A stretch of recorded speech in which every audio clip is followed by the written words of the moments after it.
Адам қайтыс болса, кім жуындыруға кіру керек негізі? Ең жақыны. Әйел адам қайтыс болса, шешесі, әпкесі, сіңлісі, қызы, ең лайық адамдар. Еркек қайтыс болса, әкесі, баласы, бауыры, аға, іні. Немесе әкенсің, ең лайық адамдар. Не үшін екенін айтайын? Мен көргем оны. Банау, жууға кіреді ғой, бөтен адамдар кірген кезінде сразу білесің. Бөтендер ана құмғанға таласады. Ұстағысы келмейді ана денен. Құмғанды алғанда да бұлай бүйтіп, алыстан бүйтіп. Ана жеркеніп қият.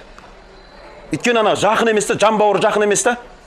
Ал жақын адам кірген кезде бар ғой, білесіздер ме, қайтыс болған адамды жуындыру керек. Аузы мұрнына шейін шайып оны, денесін сабындау керек. Оны қараңыздар, отырғызады оны. Отырғызып, ішіндегі нәжастарын шығарып тастау керек оның. Айналайын-ау, ол ана өлген адамның малағын кім ұстайды? Жаны ашитын жақын адамнан басқа кім ұстайды оны? Өтірік жуып шығара салады. Көзіммен көргенмін ондай нәрселер. Сол үшін жақын адам кіру керек, жаны ашитын.